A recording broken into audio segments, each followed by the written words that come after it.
کہ دنیا میں سب سے بڑی نعمت کیا ہے اور دنیا میں سب سے بڑا عذاب اور سب سے بڑی مصیبت کیا ہے۔ حضرت علی رضی اللہ فرمایا کرتے تھے کہ جو شخص کھانے پینے پہننے اوڑھنے اور ضروریات زندگی کے پورا کرنے کے آلات اور اسباب کو ہی نعمت سمجھے، اس کے عذاب کا وقت قریب آ گیا اور اس کی عقل جاتی رہی۔ اس کے عذاب کا وقت قریب آ گیا۔ جو یہ سمجھتا ہو کہ دنیا کی نعمتیں ہی نعمتیں ہیں، یہی وجہ ہے کہ لوگ ان چیزوں کو نعمت سمجھ کر سب سے بڑی نعمت سے غافل ہیں۔ دنیا کی چیزوں کو نعمت سمجھ کر سب سے بڑی نعمت سے غافل ہیں۔ دنیا کی مادی شکلیں اور اسباب اور ضروریات زندگی یہ اصل نعمت نہیں۔ کیوں؟ اس لیے کہ ان شکلوں پر جنت کی ہمیشہ کی نعمتوں کا مدار نہیں ہے۔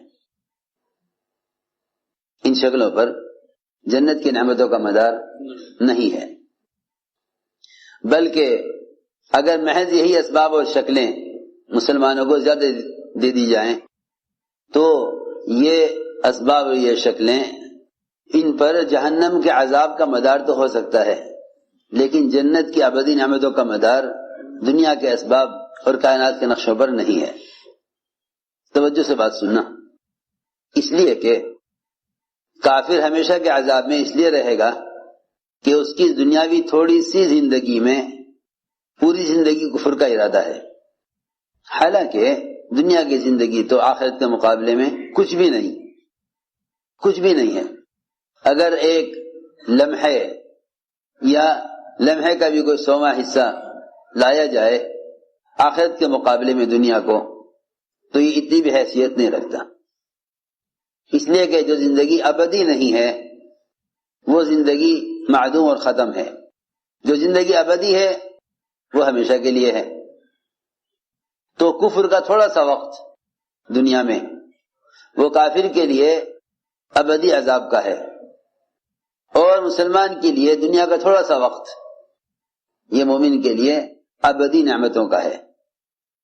میں نے عرض کیا کہ جو شخص دنیا کے اسباب اور ضروریات زندگی کے پورا ہونے کے وسائل کو نعمت سمجھے، حضرت علی فرماتے ہیں کہ اس کے عذاب کا وقت قریب آ گیا اور اس کی عقل جاتی رہی، کیونکہ سب سے بڑی مصیبت وہ کفر ہے۔ دنیا میں اللہ تعالی کے استغنا کا مظہر کفر ہے، دنیا میں اللہ کے استغنا کا مظہر کفر ہے، اور آخرت میں اس کے استغنا کا مظہر جہنم ہے، اور دنیا میں اللہ کے فضل کا سب سے بڑا مظہر ایمان ہے، اور آخرت میں اللہ کے فضل کا سب سے بڑا مظہر جنت ہے۔ آخرت میں اللہ کے فضل کا جو مظہر ہے وہ جنت ہے، اس کے استغنا کا مظہر جہنم ہے۔ دنیا میں اللہ کی استغنا کا مظہر کفر ہے، اور آخرت میں اس کے استغنا کا مظہر جہنم ہے۔ یوں کہیں کہ اللہ تعالی کے استغنا سے اس طرح ڈرا کرو جس طرح اللہ کے عذاب سے ڈرتے ہو۔ اللہ کے استغنا سے ایسے ڈرو جیسے اللہ کے عذاب سے ڈرتے ہو۔ اللہ کے استغنا سے ایسے ڈرا کرو جیسے اللہ کے عذاب سے ڈرنا چاہیے، اس لیے کہ اس کی ذات بہت مستغنی ہے۔ میں نے عرض کیا کہ اگر کسی کافر کے کفر کو دیکھیں تو اس سے اللہ تعالی کے استغنا کا دھیان آئے گا کہ اللہ کی ذات کتنی مستغنی ہے، اللہ کی ذات کتنی مستغنی ہے کہ اس نے ایک انسان کو کفر پر رکھ کر یہ بتلایا ہے ایمان والوں کو کہ مجھے کسی کی وحدانیت اور کسی کی عبادت کی اور کسی سے اپنی بڑائی کے بیان کرانے کی ضرورت نہیں ہے۔ یہ میں عرض کرنا چاہتا ہوں کہ دنیا میں کفر وہ اللہ کے استغنا کا مظہر ہے۔ تو جب اللہ تعالی نے کافر کو دکھلا کر اپنا استغنا سمجھایا مومن کو، تو پھر مومن کے لیے کہاں گنجائش ہے، مومن کے لیے کہاں گنجائش ہے کہ وہ کسی عبادت پر فخر کرے، کسی عبادت پر۔ سنو میں کیا کہہ رہا، اس کو تو ہر وقت اس بات پر اللہ کا شکر ادا کرتے رہنا چاہیے کہ اللہ تیرا کتنا بڑا فضل ہے، تیرا کتنا بڑا فضل ہے کہ تو نے مجھے دنیا میں کفر سے بچا لیا۔ کیوں میں عرض کرتا ہوں، جب آپ کسی ہسپتال میں جا کر بیماروں کو دیکھیں تو ہڈی کے بیماروں کو دیکھیں گے تو آپ کو اپنی ہڈیوں پر اللہ کا شکر اور اس نعمت پر اللہ تعالیٰ کے احسان کا خیال آئے گا۔ جب آپ دماغ کے بیماروں کو دیکھیں گے تو اپنے دماغ کا خیال آئے گا۔ جب آپ اندھوں کو دیکھیں گے تو اپنی آنکھوں کا خیال آئے گا۔ اللہ اکبر، جو بدن مٹی ہونا ہے اور ختم ہونا ہے، جب اس بدن کی بیماریوں کو دوسروں میں دیکھ کر اپنے اعضاء کی سلامتی کو اللہ کا احسان سمجھتے ہو، تو جو کافر ہمیشہ جہنم میں رہے گا اس کافر کو دیکھ کر اپنے ایمان کی نعمت کا خیال کیوں نہیں آتا؟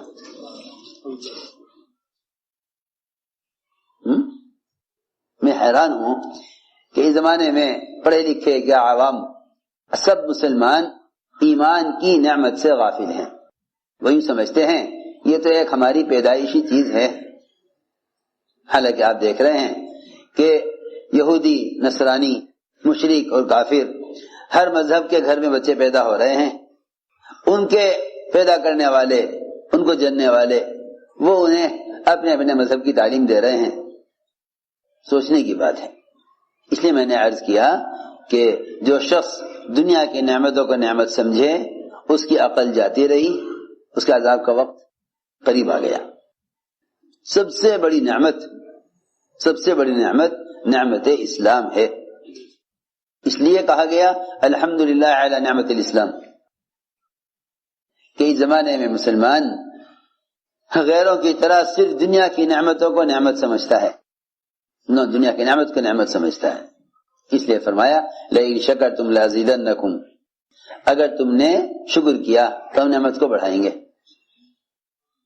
ہم نعمت کو بڑھائیں گے، اور اگر تم نے ناقدری کی تو ہم تم سے اس نعمت کو چھین لیں گے۔ غور کرنے کی بات ہے کہ وہ دنیا جس سے اللہ کو نفرت ہے، اگر اس دنیا کو جس سے اللہ کو نفرت ہے، اگر اس دنیا کو ضائع کیا جائے، وہ دنیا جس سے اللہ کو نفرت ہے اور جو اصل نعمت نہیں ہے، اس کو اگر ضائع کیا جائے تو لوگ کہتے ہیں کہ میاں رزق کو ضائع مت کرو ورنہ تم سے رزق چھین لیا جائے گا۔ تو دنیا جس سے اللہ کو نفرت ہے، اگر اس دنیا کے ضائع کرنے پر دنیاوی نعمت کے چھن جانے کا اندیشہ اور خوف، اور لوگ ڈراتے بھی ہیں، اس سے لوگ اسے ڈراتے بھی ہیں، تو پھر اسے اندازہ کرنا چاہیے کہ وہ ایمان جو اللہ کو محبوب ہے اور جس ایمان پر ہمیشہ کی نعمتوں کا مدار ہے، اس ایمان کی نعمت کی ناشکری سے ایمان کتنا ضائع ہو جائے گا ایمان۔ اور اگر حقیر دنیا شکر کرنے سے بڑھ سکتی ہے تو جو ایمان اللہ تعالیٰ کو عزیز ہے اور محبوب ہے، اس ایمان کی قدر کرنے سے ایمان میں کتنا اضافہ ہونا چاہیے۔ لیکن اصل بات یہ ہے کہ لوگ ابھی شکر کو ہی نہیں سمجھے کہ شکر کیا ہے۔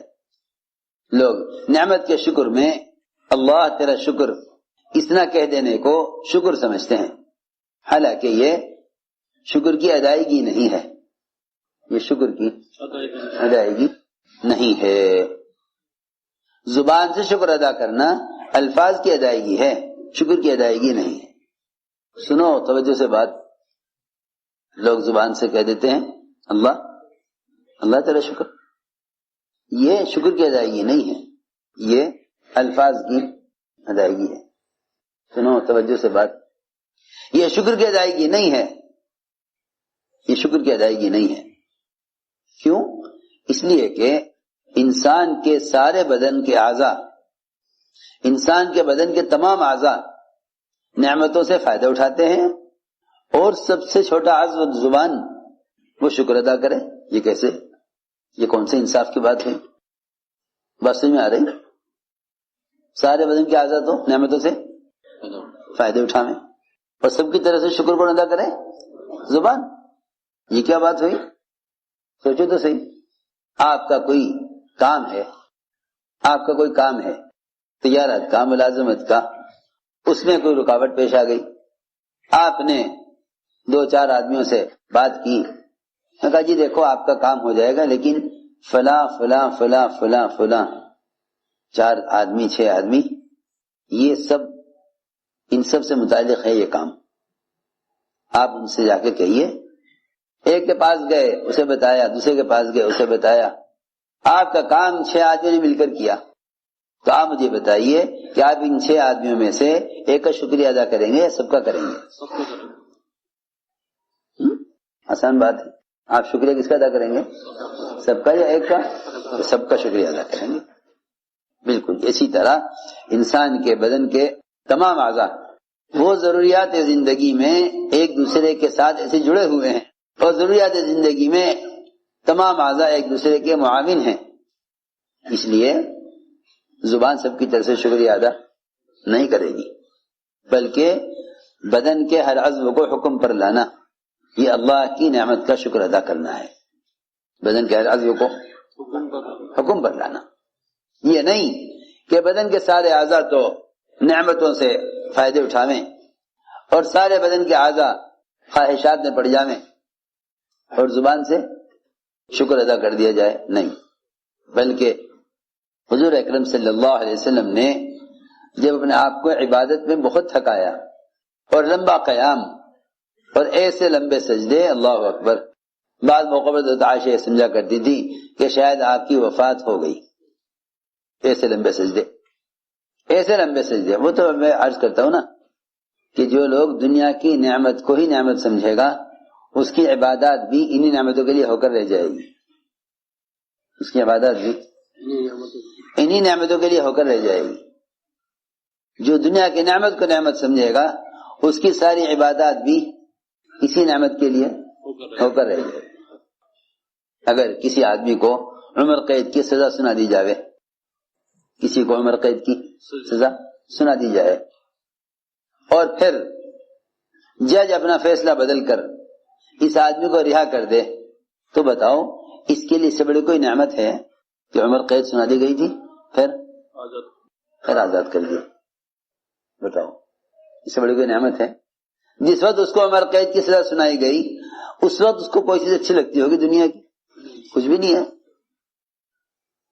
زندگی بھر جیل میں رہنا ہے، بیوی بچے مکان دل لگی کے سامان سب اس کے نظر میں بے حیثیت ہو جائیں گے، ہر چیز کی